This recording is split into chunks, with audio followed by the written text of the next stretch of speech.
Je suis debout au milieu d'une mer d'uniformes de la marine, mon cœur battant comme un tambour de guerre, sachant que ma famille est sur le point de subir le choc de sa vie. Ils pensent que je suis une ratée de la marine, vivotant dans un emploi informatique sans issue. Mais me voilà, colonel Emily Harper, l'une des plus jeunes femmes à diriger l'unité cybernétique des opérations spéciales du renseignement naval, cachée à la vue de tous dans un blazer ennuyeux. Dans quelques minutes, mon secret va éclater, et la famille qui s'est moquée de moi pendant des années verra enfin la vérité. Voici mon histoire, celle où j'ai défié les pronostics, déjoué les sceptiques et prouvé que votre valeur n'est pas définie par ce que les autres pensent. Accrochez-vous, car ce voyage va vous laisser sans voix. J'ai grandi à Virginia Beach, où le cœur de la marine bat dans chaque rue. Ma famille, les Harper, est pratiquement une royauté militaire. Mon père, l'amiral Robert Harper, a servi 30 ans, une légende à part entière. Mon grand-père, un héros de la Seconde Guerre mondiale qui coulait les sous-marins ennemis comme si c'était un passe-temps du mardi. Chez nous, le nom Harper était sacré, mais il y avait des règles. Les hommes se battaient en première ligne. Les femmes restaient à la maison, les encourageaient et élevaient la prochaine génération de guerriers. C'était l'accord, et personne ne le remettait en question, sauf moi. Dès que j'ai su lire, je me faufilais dans le bureau de papa, dévorant ces manuels classifiés de la marine comme s'ils étaient des bandes dessinées. À 12 ans, je décodais ces anciens fichiers de cryptage, griffonnant des chiffres sur des serviettes en papier. Un soir, il m'a surprise penchée sur son bureau, en train de déchiffrer un code qui avait dérouté son ancienne unité. Je pensais qu'il serait fier.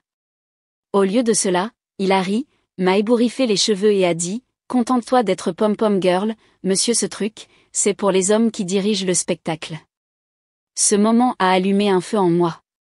Pas de la colère, mais un besoin silencieux et obstiné de lui prouver qu'il avait tort. Je n'ai pas dit un mot, mais j'ai juré qu'un jour je lui ferais ravaler ses paroles. Le lycée a été mon terrain d'essai. Pendant que les autres filles s'intéressaient aux balles de promo et aux fêtes, je dirigeais le club de cybersécurité, piratant des simulations du Pentagone pour m'amuser. Je restais éveillé toute la nuit, les yeux brûlants, pénétrant dans des systèmes justes pour voir si j'en étais capable.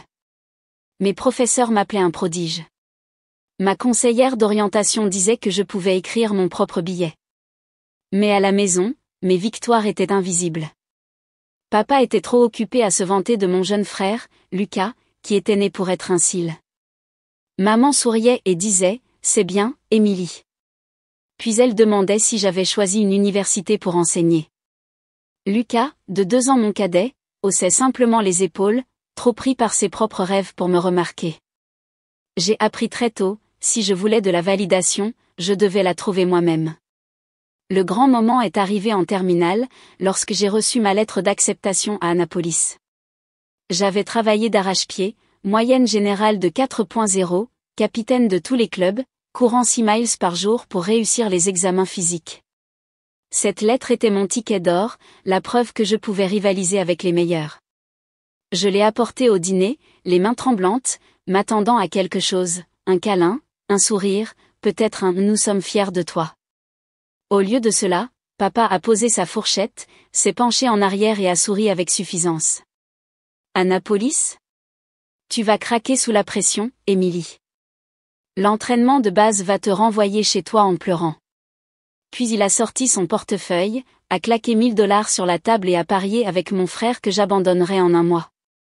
Maman a pris ma main, toute douce et inquiète.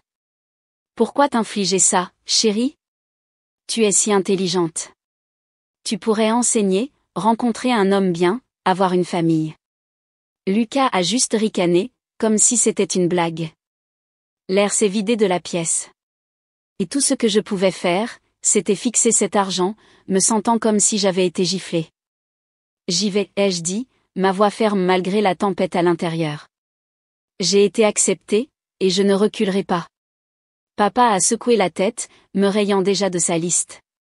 Cette nuit-là, je me suis assise seule dans ma chambre, serrant la lettre, me promettant que je ne les laisserais jamais me voir échouer. Jamais. Je préférerais disparaître plutôt que de revenir en rampant, vaincu. L'été avant Annapolis fut brutal. Papa me parlait à peine, traitant ma décision comme un caprice qui allait s'estomper. Maman n'arrêtait pas de laisser entendre qu'il y avait des chemins plus faciles, faisant mes valises comme si j'allais à un enterrement. Lucas appelait de son travail d'été, lançant des pics comme « J'espère que tu es prête à manger de la terre, sœurette ». J'ai arrêté de discuter, arrêté d'expliquer. Je me suis juste entraînée plus dur, j'ai couru plus loin, j'ai étudié plus profondément. La nuit avant mon départ, papa m'a coincé dans le salon. Il n'y a aucune honte à admettre que tu n'es pas faite pour ça, Émilie. Quand tu rentreras à la maison, nous t'aimerons toujours. Quand, pas si. J'ai hoché la tête, me mordant la langue. Mais à l'intérieur, j'ai fait un vœu, je mourrai avant de laisser sa prédiction se réaliser. Ils ne m'ont même pas conduite à Annapolis. 6 heures, c'était trop loin. Alors ils m'ont déposée à une gare routière Greyhound, comme si j'étais une gamine partant en colonie de vacances. Alors que le bus s'éloignait, je les ai regardés à travers la vitre crasseuse, papa les bras croisés, maman s'essuyant les yeux, Lucas consultant son téléphone. Pendant une fraction de seconde, je me suis demandé si je faisais une erreur. Puis le bus a tourné au coin d'une rue, et j'ai laissé cette pensée mourir. C'était ma chance, et je ne regardais pas en arrière. Annapolis m'a frappé comme un raz de marée. Les hurlements, les exercices, les pompes interminables sous la pluie. C'était tout ce dont papa m'avait prévenu. Et pire encore. Les cadets masculins me jaugeaient comme si j'étais une intruse, chuchotant que j'échouerais avant Noël. Certains sont allés plus loin. Lors d'un exercice à tir réel, j'ai attrapé mon équipement pour constater que les mires de mon fusil avaient été trafiquées. Un faux mouvement et j'aurais pu y passer. Mes mains tremblaient en le réparant, les balles sifflant, sachant que quelqu'un voulait ma peau. Je l'ai signalé, mais l'enquête n'a abouti à rien. Les cadets se serrent les coudes, et j'étais l'étrangère. Cette nuit-là, allongée dans ma couchette, les muscles hurlants, je me suis demandé si papa avait raison. Peut-être que je n'avais pas ma place. Mais ensuite, j'ai rencontré le lieutenant Sarah Vega, une instructrice pragmatique qui a vu quelque chose en moi. Elle m'a surprise en train de décoder un chiffre d'entraînement plus rapidement que n'importe qui dans ma classe et m'a prise à part. Vous avez un cerveau que la plupart de ces types tueraient pour avoir, Harper. Ne laissez pas leurs conneries éteindre votre lumière. Ces mots étaient comme de l'oxygène. Elle a commencé à me donner des tâches supplémentaires, des énigmes complexes, des simulations de cybermission. Quand je les réussissais, elle hochait la tête. Pas de chichi, juste du respect. Pour la première fois, je me sentais vue. Puis est venu le revers qui a failli me briser. Deuxième année, lors d'une simulation de cyberattaque, je menais un piratage en direct lorsqu'une surtension a grillé mon installation. Le choc m'a projeté en arrière, me fracturant le poignet et grillant littéralement mes nerfs. Les médecins ont dit que j'aurais besoin d'une opération, peut-être de mois de rééducation. Pire encore, ils chuchotaient à propos d'une réforme médicale. Aucune honte à reculer, a dit l'un d'eux, faisant écho aux mots de papa si fidèlement que ça m'a donné la chair de poule. Je suis restée allongée dans ce lit d'hôpital, fixant le plafond, regardant mes rêves s'envoler. Mes camarades de classe ont continué sans moi, leurs bottes résonnant dans le couloir. J'ai écrit à la maison, ne m'attendant pas à grand-chose, juste désespérée de prouver que je me battais encore. La réponse de maman fut une page de commérage de quartier et une douce incitation à reconsidérer ma décision. Papa ne s'est pas donné la peine d'écrire. J'étais seule. Sarah s'est présentée à l'improviste, déposant une pile de fichiers cryptés sur ma table de chevet. Vous n'avez pas fini, Harper. Résolvez ça pour la semaine prochaine. Pas de pitié, juste un défi. Elle a continué à venir, me poussant à travailler malgré la douleur, à réfléchir quand mon corps ne pouvait pas bouger. Quand j'ai commencé la kinésithérapie, elle m'a obtenu des séances supplémentaires, m'aboyant dessus comme un sergent instructeur quand je me relâchais. La marine n'a pas besoin de lâches, disait-elle. Elle a besoin de leaders qui sont allés en enfer et en sont revenus. Sa confiance en moi était une bouée de sauvetage. Je me suis accrochée, réapprenant à taper, à bouger, à faire confiance à mon instinct. Au moment de la remise des diplômes, je n'étais pas seulement de retour, j'étais dans les 2% meilleurs de ma promotion, saluant devant une foule qui comprenait ma famille, venue par devoir, pas par fierté. Ils ont applaudi poliment alors que je traversais la scène, mais leur visage disait tout. Pas d'acclamation, pas de câlin, juste des sourires crispés. À la réception, papa m'a serré la main comme si j'étais une étrangère. Tu as réussi, dit-il, comme si c'était un coup de chance. Mais la vraie Marine, c'est une autre paire de manches. C'est là que tu atteindras tes limites. J'ai ravalé ma peine, j'ai hoché la tête et je me suis détournée. J'avais prouvé que je pouvais survivre à Annapolis. Maintenant, je devais prouver que je pouvais y réussir. Ma première affectation au renseignement naval fut comme entrer dans une zone de guerre de code et de chaos. J'étais chargé d'arrêter un complot cybernétique terroriste visant les ports américains. Les enjeux étaient énormes, des milliers de vies, des milliards de dollars de dégâts. J'ai travaillé 20 heures par jour, traquant des empreintes numériques sur des serveurs du dark web, déjouant des pirates informatiques qui se croyaient intouchables. Lorsque nous l'avons démantelé, mon commandant a claqué une citation sur mon bureau, me qualifiant de « sacré génie ». Je me sentais vivante, comme si j'avais trouvé ma place dans le monde. J'ai appelé à la maison, espérant que cela pourrait enfin leur faire voir qui j'étais. Maman a répondu, distraite. « C'est bien, ma chérie. Mais quand vas-tu te poser? Tu ne rajeunis pas. » Papa a pris le téléphone. « Lieutenant-commandant, ce n'est qu'un début, Émilie. La plupart s'essoufflent là. Ne deviens pas arrogante. » J'ai raccroché, fixant la citation, me sentant comme si j'avais gagné une bataille qu'il ne reconnaîtrait jamais. Puis Lucas a annoncé qu'il rejoignait les SELS, et la famille a perdu la tête de fierté. Papa l'appelait le vrai Harper, se vantant auprès de tout le monde de son fils guerrier.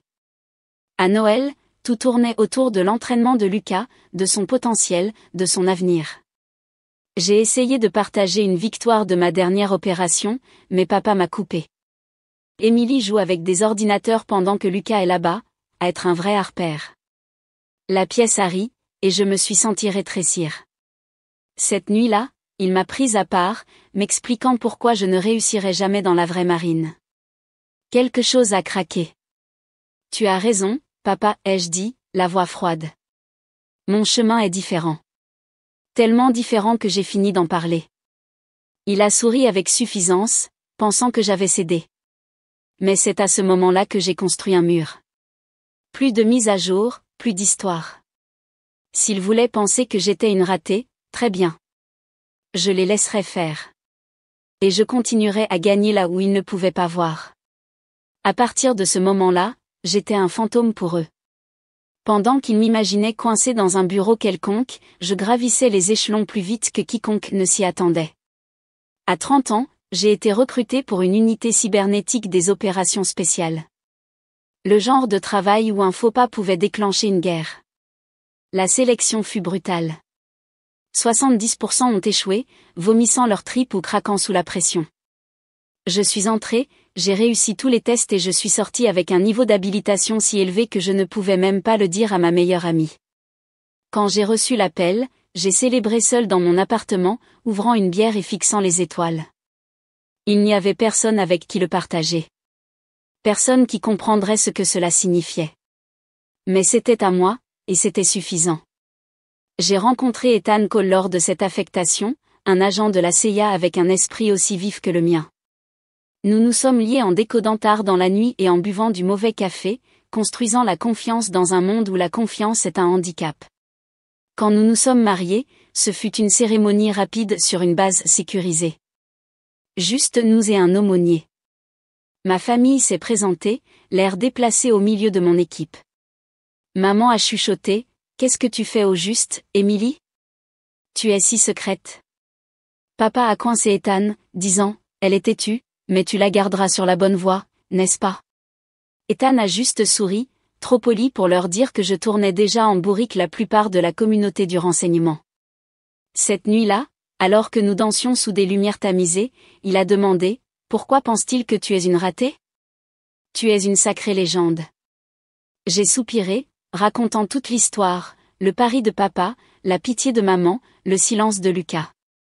C'est plus facile comme ça, ai-je dit. Ils ont leur version de moi, j'ai la vérité. Ethan m'a serré contre lui. Un jour, ils vont s'étouffer avec cette vérité. J'ai ri, mais au fond de moi, je n'en étais pas si sûre. Je suis assise dans la salle de cérémonie bondée de la base navale de Coronado, entourée d'uniformes de la marine impeccables. Mon simple blazer me fait me sentir comme un fantôme. Ma famille est à quelques sièges de là, chuchotant à propos du grand jour de mon frère Lucas, fraîchement promu lieutenant des SELS. Ils pensent que je suis une personne insignifiante, une décrocheuse de la marine vivotant dans un obscur bureau informatique. Ils ne savent pas que je suis le colonel Emily Harper, une dure à cuire du renseignement naval qui dirige des missions cybernétiques secrètes qui maintiennent le monde en équilibre. Je suis venu ici pour soutenir Lucas, pour faire profil bas. Mais alors que le général Mark Sullivan monte à la tribune, ses yeux se posent sur moi, et je sais que mon mur soigneusement construit est sur le point de s'effondrer. L'invitation à la cérémonie de promotion de Lucas est restée sur mon comptoir de cuisine pendant des jours, se moquant de moi. Une partie de moi voulait l'ignorer, envoyer une jolie carte et éviter le drame familial. Mon mari, Ethan, m'a regardé me débattre avec sa voix douce mais ferme, « Tu ne leur dois rien, monsieur protège ta paix. » Mais Lucas est mon frère. Et malgré les années de silence entre nous, cela signifie toujours quelque chose. J'y vais, ai-je dit à Ethan, ma décision s'installant comme une pierre.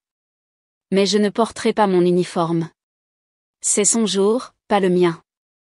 La mâchoire d'Ethan s'est crispée, comme s'il voulait discuter, mais il a juste hoché la tête. J'essaierai d'arriver après ma réunion.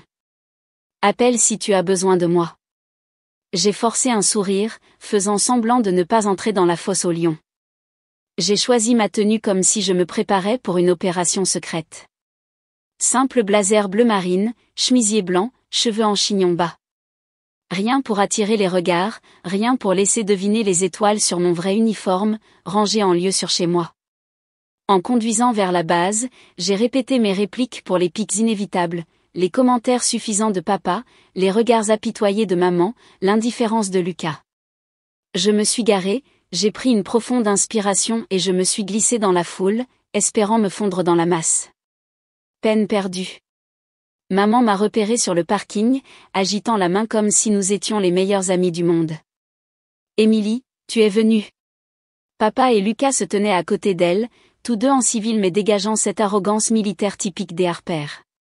C'est bien de te voir soutenir Lucas, a dit papa, son ton impliquant que j'aurais habituellement fait défection. Je me suis mordu la langue, hochant la tête. Je ne manquerais ça pour rien au monde. Maman a passé son bras sous le mien, sa prise plus contrôlante que chaleureuse. Tu as l'air fatiguée, ma chérie. Tu manges assez? Et ce blazer, peut-être quelque chose de plus vif la prochaine fois? Avant que je puisse répondre, un groupe d'officiers s'est approché, et papa s'est redressé en mode amiral, torse bombé. Amiral Harper, a dit l'un d'eux en lui serrant la main. Votre fils est un honneur pour votre héritage. Papa rayonnait. Lucas porte le nom Harper, comme il se doit. Puis il m'a désigné, avec désinvolture. Voici Émilie, notre fille. Elle a essayé la marine, mais est passée à, c'est quoi, déjà, ton travail informatique? Les officiers m'ont fait des signes de tête polis, leur intérêt s'estompant rapidement. Maman s'est penchée, chuchotant sur scène, elle est sensible à propos de son travail. Elle devient anxieuse quand elle en parle.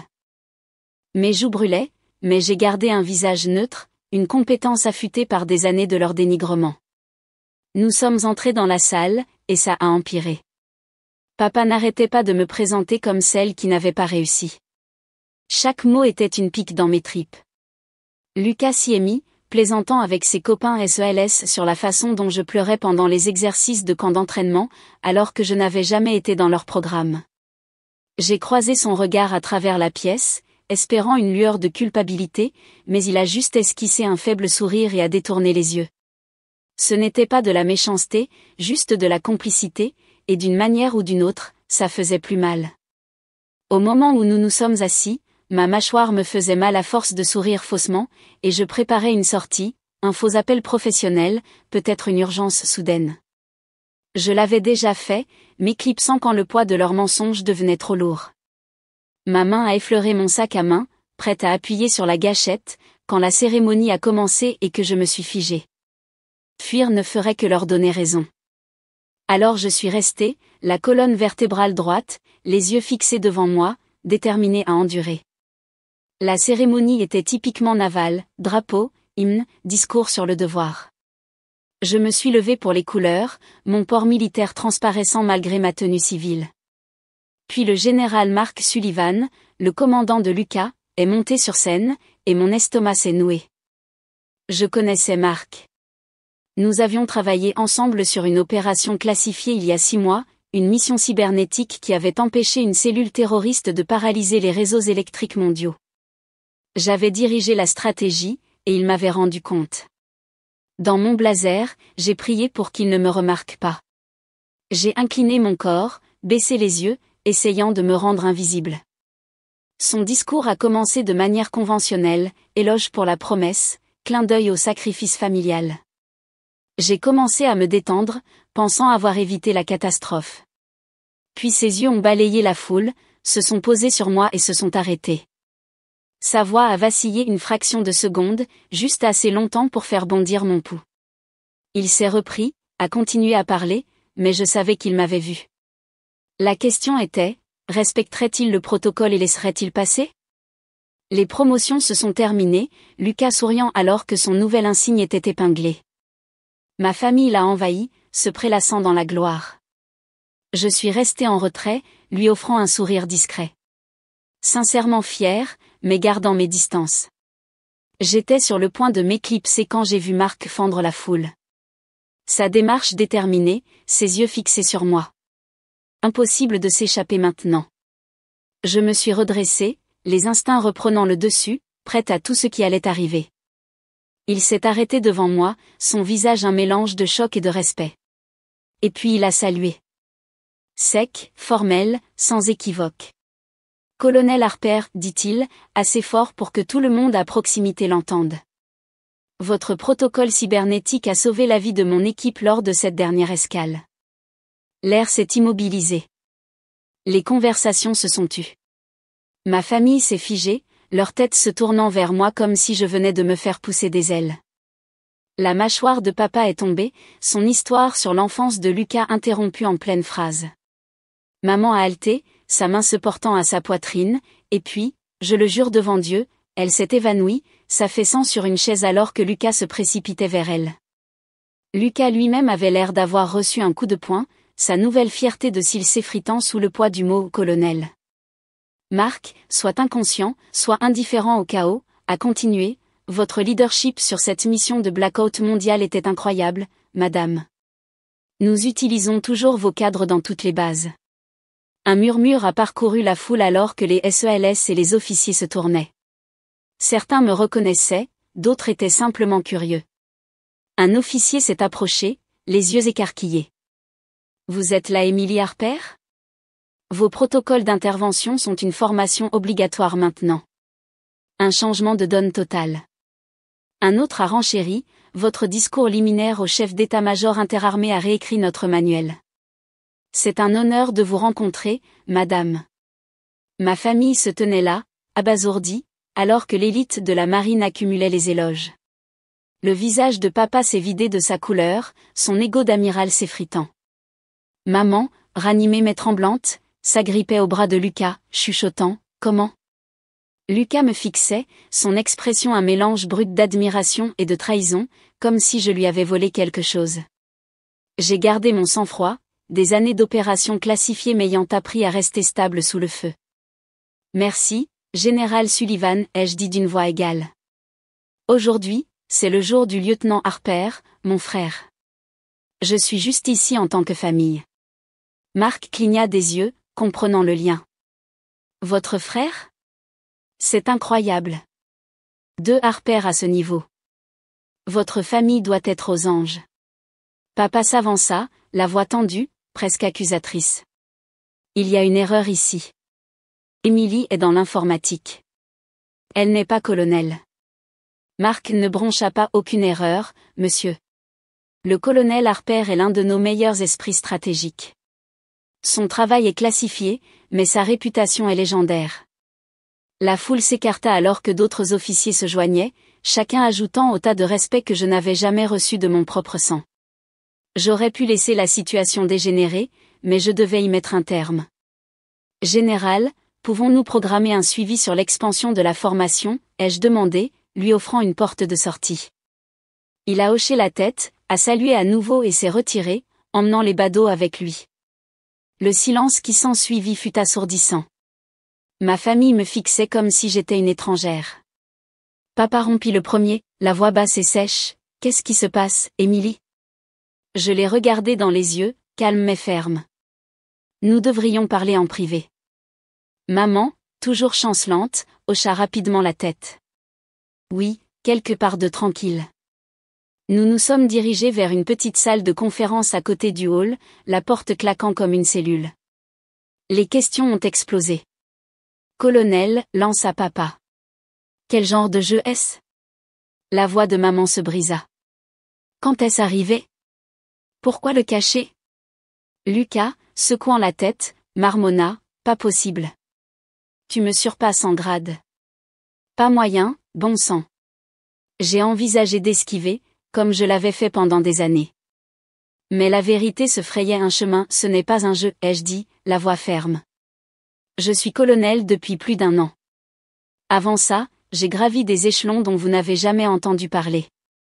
Parce que vous avez clairement fait savoir que mes victoires ne comptaient pas. Maman s'est assise sur une chaise, les larmes aux yeux. Comment avons-nous pu ne pas savoir? Je n'ai pas mâché mes mots. Parce que vous ne vouliez pas. C'était plus facile de croire que j'avais échoué que d'admettre que je pouvais être plus que ce que votre histoire permettait. Le visage de papa s'est durci, la colère montant. Alors tu t'es moqué de nous, nous laissant penser qu'il avait du mal pendant que toi, tu dirigeais le spectacle? Je me suis approchée, ma propre frustration perçant. Je ne me moquais pas, papa. Je survivais. Chaque fois que j'essayais de partager une promotion, une citation, vous la rejetiez, vous vous en moquiez, ou vous l'attribuiez à des quotas de diversité. J'ai arrêté d'essayer parce que je devais me protéger. Lucas intervint, sa voix plus calme mais brute. Je savais que quelque chose n'allait pas. Ta façon de parler, ta façon de te comporter. Mais je n'ai jamais insisté. J'ai juste suivi. Son honnêteté m'a frappé plus fort que la colère de papa. Avant que nous puissions approfondir, la porte s'est ouverte et Ethan s'est précipité, le visage crispé d'inquiétude. Désolé, je suis en retard. La réunion s'est prolongée. Il s'est approché de moi, sa main trouvant mon dos, m'ancrant. J'ai raté quelque chose? L'absurdité de la question a brisé la tension. Lucas a laissé échapper un petit rire stupéfait. Ouais, on peut dire ça, ai-je dit, un sourire ironique se dessinant. Ils viennent de découvrir que je ne suis pas une ratée. Les yeux d'Ethan ont balayé la pièce, lisant l'ambiance instantanément. Il s'est tourné vers papa, tendant la main. Le colonel Harper est l'une des meilleures du service, monsieur. Travailler avec elle est un privilège. Papa lui a serré la main par automatisme, toujours sous le choc. Un autre coup est venu, et Mark Sullivan est apparu, son ton urgent. Colonel Harper, je déteste interrompre, mais nous avons une situation. C'est sensible. Timing parfait. Timing terrible. Peu importait. La pièce s'est tue alors que la réalité de mon rôle s'imposait. J'arrive tout de suite, ai-je dit, puis je me suis tourné vers ma famille. Ce n'est pas fini. Nous parlerons plus tard. Ethan est resté derrière, murmurant, je m'occupe des choses ici. La situation était une question de protocole Manora, mais cela m'a donné une seconde pour respirer. Dans le couloir, j'ai entendu Ethan leur parler à travers la porte entr'ouverte. Elle n'a jamais voulu vous faire honte. C'est pourquoi elle s'est tue. Mais pendant que vous l'appeliez une décrocheuse, elle sauvait des vies. La réponse de papa était trop faible pour être entendue. Mais celle d'Ethan ne l'était pas, avec respect, monsieur, ce que vous croyez ne change pas qui elle est. Elle est exceptionnelle. Les seuls qui ne l'ont pas vue sont dans cette pièce. Une semaine plus tard, nous nous sommes réunis chez mes parents pour le dîner. Le premier repas non festif depuis des années. Papa avait appelé lui-même, sa voix formelle, comme s'il invitait un dignitaire. Rien que cela ressemblait à un changement. Maman nous a accueillis à la porte, son vernis habituel adouci par quelque chose de réel. Merci d'être venu, dit-elle en me serrant doucement dans ses bras. Papa se tenait dans le salon, se levant à notre entrée, une courtoisie militaire que je n'avais jamais reçue de sa part. Lucas était là, sa bravade de cils atténuée, remplacée par une curiosité prudente. Le dîner a commencé de manière guindée. Tout le monde marchait sur des œufs autour de la vérité. Puis papa a posé sa fourchette, m'a regardé et a dit « J'ai beaucoup réfléchi, Émilie. Je te dois des excuses. » Au pluriel. Je me suis figée, la fourchette à mi-chemin de ma bouche. Je t'ai jugé sur la base d'idées anciennes et fausses. Je t'ai rejeté sans te voir. Et j'ai laissé se répandre un mensonge à ton sujet. J'avais tort. Complètement. Maman a pris ma main, les yeux humides. Quand le général Sullivan a dit « Colonel », j'ai cru que c'était une erreur. Puis Ethan nous a parlé de ton travail, de ton grade. Comment avons-nous pu rater ça? Je me suis adoucie, mais je n'ai pas esquivé. J'ai arrêté de partager parce que chaque victoire était démolie. Je devais protéger cette partie de moi. Lucas s'est penché, me surprenant. Nous t'avons rendu impossible d'être honnête. C'est de notre faute. Maman a hoché la tête, la voix brisée.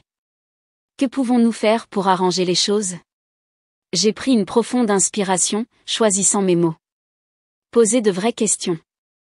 Écouter sans supposer que je suis moins. Valoriser mon chemin, même s'il n'est pas celui que vous attendiez. Papa a hoché la tête, une humilité rare dans ses yeux. C'est juste. C'est un début. 6 mois plus tard, je devais recevoir une Navy Cross pour une initiative cybernétique qui avait réécrit les opérations interarmées. La cérémonie était publique, une rare chance de sortir de l'ombre. J'ai envoyé des invitations à ma famille, ne m'attendant pas à ce qu'ils viennent. C'était un long voyage, un mauvais timing. Mais quand je suis montée sur scène, ils étaient là. Au premier rang, tirés à 4 épingles. Papa était assis droit comme un i, la fierté dans les yeux. Maman s'essuyait les larmes. Lucas, dans son uniforme de cils, m'a salué. Après, papa s'est approché, fixant mes médailles, mes étoiles. J'avais tort, dit-il, la voix basse. Tu as redéfini ce que signifie Harper. Je lui ai serré la main, puis je l'ai étreint, rompant le protocole. Merci, papa. Mais j'ai fait ça pour moi, pas pour toi. Il a hoché la tête, comprenant. C'est pourquoi tu es la leader que tu es. En y repensant, je vois maintenant que mon combat ne consistait pas à leur prouver qu'ils avaient tort. Il s'agissait de devenir moi-même, sans excuse. Leur reconnaissance compte, mais elle ne me définit pas. C'est moi qui me définis. Alors voici mon défi pour vous. Lorsque le monde essaie de vous enfermer dans une case, allez-vous gaspiller de l'énergie à essayer de leur faire changer d'avis, ou allez-vous construire une vie si fidèle à vous-même que leurs doutes n'auront plus d'importance? Partagez vos histoires dans les commentaires, les fois où vous avez cru en vous alors que personne d'autre ne le faisait. Cliquez sur « J'aime » si cela vous a touché. Abonnez-vous pour plus de discussions franches et partagez ceci avec quelqu'un qui a besoin de savoir que son chemin est suffisant.